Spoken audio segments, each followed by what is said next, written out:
දයාබර ශිෂ්‍යාවනි අපි අද අලුත් නවම වැඩකට අත ගහලා විශේෂයෙන්ම අපේ බුද්ධි තරංගා නාලිකාව සුවහසක් දයේ දරුවන් වෙනුවෙන් දූ දරුවන් වෙනුවෙන් විශේෂයෙන්ම බුද්ධි පරීක්ෂණය අවබෝධය සාමාන්‍ය දැනීම සහ තවත් විවිධාකාර විශේෂ ශේෂ්ත්‍රයන් පිළිබඳ සාපිපාසාවෙන් පෙළෙන සාල සිසු තිසක් ලංකාවේ ඉන්නවා. වර්ෂයකට මේ තරඟ වෘත්තීය තරඟ විභාග ශේෂ්ත්‍රයට යොමු වෙන ලක්ෂ සංඛ්‍යාත පිරිසට තියෙන දැවැන්ත ගැටලුව තමයි අපි කොහොමද හරියාකාරව බුද්ධි පරීක්ෂණය කරන තැනකට යොමු වෙන්නේ කියන කාරණාව. ගොඩාක් අය මේ ගොඩාක් සිසුන් තාමත් අසරණ භාවයට පත් වෙලා අපි ගාවට හඬා වැළපිලා බුද්ධි පරීක්ෂණය කොහොම හරි ටිකක් අපිට උගන්වන්න කියන අවස්ථාවත් අපිට අනන්ත ප්‍රමාණව අහන්නට දකින්නට ලැබෙන දේවල්.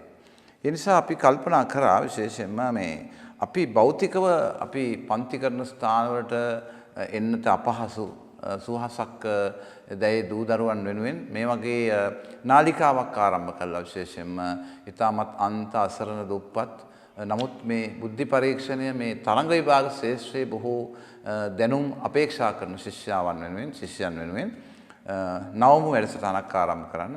ඒකදී අපි ප්‍රථමයෙන් අද දිනේ අපි බලාපොරොත්තු වෙනවා විශේෂයෙන්ම බුද්ධි පරීක්ෂණ විෂයෙන් ආරම්භ කරන්න. ඉතින් මම හිතනවා මේ කාරණාව හොඳින් මේ රටේ ජනතාව තේරුම් ගනී කියලා විශ්වාස කරනවා. විශේෂයෙන්ම අපි ආයාචනය කරනවා ලක්ෂ සංඛ්‍යාත සිසුන්ට ශ්‍රී ලාංකික සිසුන්ට ඒ වගේම අපි දිහා බලාගෙන ඇති ජාත්‍යන්තර තලයේ අපින් ඉගෙන ගත්තා වූ අපේ විශේෂ වෘත්තීන් හොබවන නිලධාරි මහත්මීන් ඔවුනුත් මේ කාරණාව ගැන මම අවස්ථා ගණනාවකදී දිරිමත් කළා. ඒ දිරිමත් කිරීමේ පියවරක් හැටියට තමයි අපි මේක ආරම්භ කළේ. ඒ නිසා අපි බලාපොරොත්තු වෙනවා අනන්ත අප්‍රමාණ සිසු පිරිසක් අපිත් එක්ක ඒකාබද්ධ වෙලා එකතු වෙලා මේ නාලිකාවෙන් මේ ගෙන යන සමාජ සත්කාරය පිළිබඳව ලොකු අවබෝධයක් ලබා ගන්න කියලා. නිසා අපි ප්‍රථමයෙන්ම ආරම්භ කරන්න බලාපොරොත්තු වෙනවා අපි බුද්ධි පරීක්ෂණ විෂය.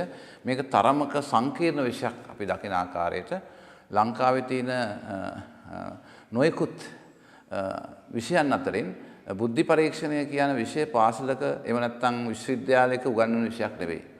ඒ නිසා විශ්වවිද්‍යාල උපාධිය එහෙම නැත්නම් උසස් පෙළ නිමා වූ ශිෂ්‍යයන් විශේෂයෙන්ම අසරණ භාවයට පත් වෙන අවස්ථාවක් තමයි උන්ට වෘත්තීය තරඟ විභාගයකට ලියලා ජයග්‍රහණයක් ලබා ගන්න නම් උපකාරක පන්තියකට ගිහිල්ලා මේ වගේ මේවා අධ්‍යයනය කරන්න වෙනවා.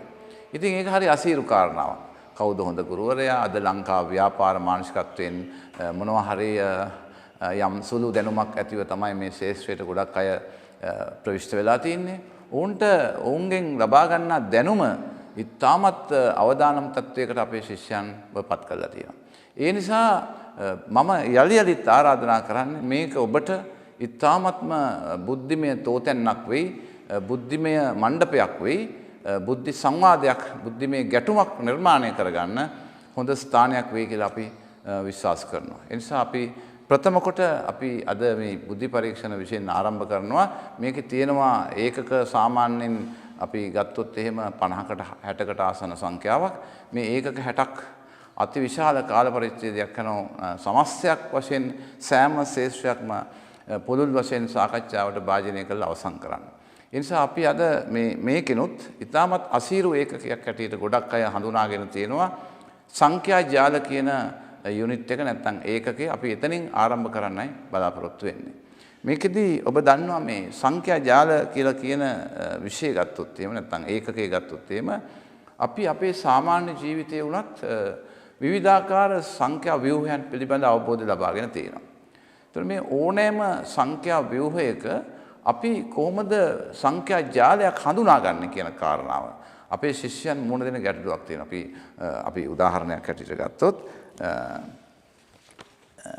අපි දන්නවා මේ අපි විවිධාකාර සංඛ්‍යා ව්‍යුහයන් පිළිබඳ අපි අධ්‍යයනලා තියෙනවා. සමහර සංඛ්‍යා මේ වගේ රටාවකට ගමන් කරනවා. ඉතින් මේක සංඛ්‍යා ජාලයක්ද? සමහර ඒවා තියෙන මේ වගේ කොටු ජාල තුල අන්තර්ගත කරලා තියෙන සංඛ්‍යා. ඒතර 1යි 5යි 6යි ආදී වශයෙන් මේ කොටු වල අන්තර්ගත කරලා තියෙනවා. ඒතර මේකත් සංඛ්‍යා ජාලයක්ද?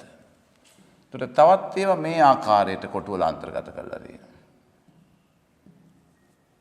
3 4 5 6 ආදී වශයෙන්. ඒතර මේ සංඛ්‍යා ජාලයත්. එහෙම නැත්නම් මේ වගේ වෘත්තාකාර කොටස් වල අන්තර්ගත කරලා තියෙනවා. ආදී වශයෙන්. ඒතර මේවා සංඛ්‍යා ජාලයත්. මේවා දැවැන්ත ප්‍රශ්න අපේ ශිෂ්‍යයන්ට. ඇත්තටම සංඛ්‍යා ජාලයක් කියලා කියන්නේ විශේෂයෙන්ම මේ අපි මේ හඳුනා ගන්නා මේ සංඛ්‍යා ව්‍යුහයන් අතරින් යම් කිසි පේලි ප්‍රමාණයක සහ තීරු ප්‍රමාණය එකතුව අපිට හඳුනා ගන්න පුළුවන් ආකාරයට දෘශ්‍යමාන වෙනව නම් අපි ඒකට කියනවා සංඛ්‍යා ජාලයක් කියන එක. ඒ කියන්නේ සමහර විට මේ ජාලීය එකතුව ව්‍යංගෙනුත් දෙන අවස්ථා තියෙනවා. සමහර වෙලාවට එවැනි ජාල හඳුනා ගැනීමේ දුෂ්කරතාවක් තිබුණත් ව්‍යංග ජාලයකින් උනත් ප්‍රකාශ කරන්නේ ඒක එකතුවක් තියෙනවා කියන කාරණාව. ඒ නිසා අපි මේ සංඛ්‍යා ජාල කියන එක හඳුනාගන්නේ පේලි හෝ තීරු ගණනකින් ඒවායේ එකතුව හෝ ගුණිතය. ඒකත් වැදගත් කාරණාවක් තියෙනවා. සමහර සංඛ්‍යා ජාල එකතු ජාල, සමහර ඒවා ගුණන ජාල. ඒතර මේ එකතු කිරීමේ ජාලයි ගුණන ජාලයි කියන්නේ සංඛ්‍යා ජාලවල සුවිශේෂී කාරණා දෙකක්. අපි පොදුවේ මේ සියලු සංඛ්‍යා ජාල ප්‍රධාන කොටස් තුනකට බෙදනවා. එකක් තමයි විධිමත් සංඛ්‍යා ජාල. විධිමත් සංඛ්‍යා ජාල. අවිධිමත් සංඛ්‍යා ජාල. නොවිධිමත් සංඛ්‍යා ජාල වශයෙන්. මෙයින් අද දවසේ අපි සාකච්ඡා කරන්න බලාපොරොත්තු වෙනවා මේ විධිමත් සංඛ්‍යා ජාල යටතේ විශේෂයෙන්ම තියෙන මූලික ලක්ෂණ හඳුනාගෙන විධිමත් සංඛ්‍යා ජාල හැටියට සලකන හතරේ ජාලය ඒ වගේම 3 5 සහ 7 ජාල කියන ජාල වර්ග හඳුනා ගන්න. මේවා එකතු කිරීමේ ජාල වශයෙන් උත් ගුණන ජාල වශයෙන් උත් අපි අද දවසේ සාකච්ඡා කරන්න බලාපොරොත්තු වෙන කොහොමද මේ ජාල නිර්මාණය කරන්න කියන කාරණා පිළිබඳව. එතකොට අපි විධිමත් සංඛ්‍යා ජාලයක් ගත්තොත් මේ විධිමත් සංඛ්‍යා ජාලයක තියෙන මූලික ලක්ෂණ ගණනාවක් තියෙනවා. එකක් තමයි තීරු ගණන සහ පේලි ගාන සමානයි කියන එක. සංඛ්‍යා ජාලයේ තීරු ගණනයි පේලි ගණනයි එකිනෙකට සමානයි. ඒ වගේම තීරු එකතුවයි පේලි එකතුවයි නැත්නම් තීරු ගුණිතයයි පේලි ගුණිතයයි සමානයි. තීරු එකතුව පේලි එකතුවට සමානයි. පේලි එකතුවට සමානයි. ගුණිතයක් නම් ගුණිතය සමානයි. ඒ වගේම මේ විධිමත් සංඛ්‍යා ජාලයේ තියෙන තවත් වැදගත් ලක්ෂණයක් තමයි එක් සංඛ්‍යාවක් යෙදෙන්නේ ජාලය පුරා එක් වතාවක් පමණයි. ඒ වගේම අතිරේක කොන්දේසි එකතු කිරීමේ හැකියාවක් මේ විධිමත් සංඛ්‍යා ජාලවලට නැහැ.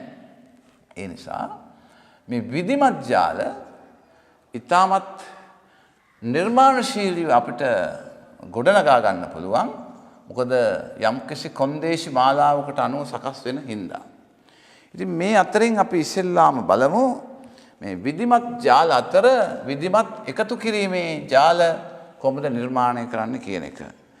ඒ අතරින් අපිට වැදගත් වෙනවා විශේෂයෙන්ම විධිමත් ඉරට්ටේ සංඛ්‍යා ජාල සහ ඉරට්ටේ සංඛ්‍යා සහ ඔත්තේ සංඛ්‍යා වශයෙන් උත් මේ ජාල අපි කොටස් දෙකකට බෙදනවා.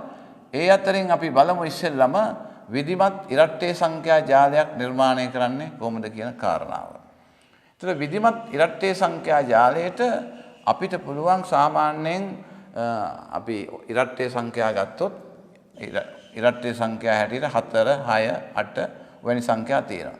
මේන් අපිට මේ බුද්ධි පරීක්ෂණයේදී මේ ඉරට්ටේ සංඛ්‍යා ඕනම ජාලයක් නිර්මාණය කිරීමේ හැකියාවක් නැහැ. ඒ අතරින් අපිට පුළුවන් වෙන්නේ 4 ජාලය නිර්මාණය කරන්න විතරයි. අපි බලමු 4 ජාලය නිර්මාණය කරන්නේ කොහොමද කියන කාරණාව.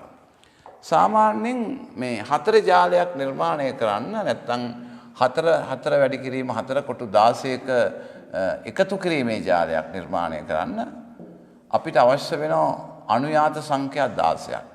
අපි මේ අනුයාත සංඛ්‍යා 16 එකේ සිට 16 කියලා සැලකුවොත් අපි මේක එකතුව ලබා ගන්නේ මේ අග සහ මුල සංඛ්‍යා දෙක එකතු කරලා අපි දෙකෙන් බෙදලා ඒ වගේම ජාලයේ වටිනාකමින් වැඩි කරනවා. ජාලය 4 හින්දා 4. ජාලය 5 නම් 5න් වැඩි කරනවා. ඒතර මේක අපි කුඩා කරාම එකතු වෙන්නේ 34යි. සිරස් තීරු සහ පේලි වල එකතුව 34ට මේ ජාලය අපිට නිර්මාණය කරන්න පුළුවන්.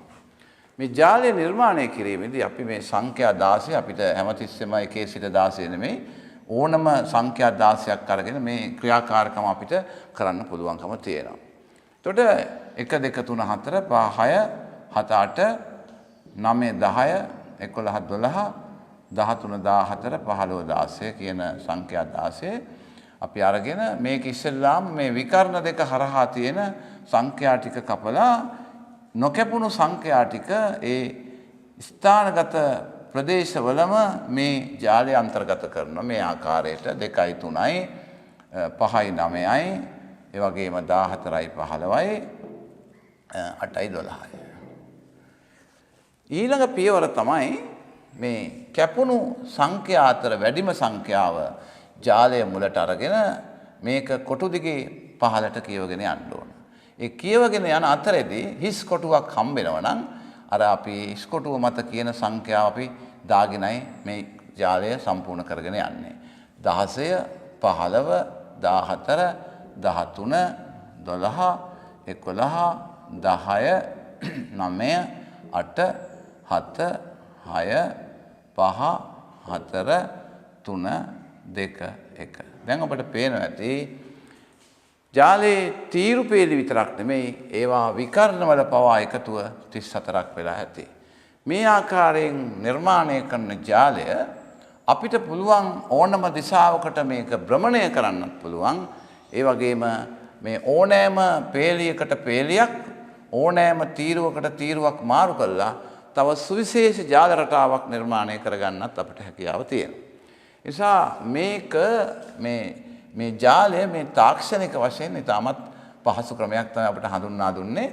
මේ ආකාරයෙන් ඔබ පුරුදු වෙන්න වෙන සංඛ්‍යා 16ක් අරගෙන තවත් 4 ජාලයක් නිර්මාණය කරන්න. අපිට අවශ්‍ය නම් මේක ගුණන ජාලයක් බවට උනත් පරිවර්තනය කරන්න පුළුවන්.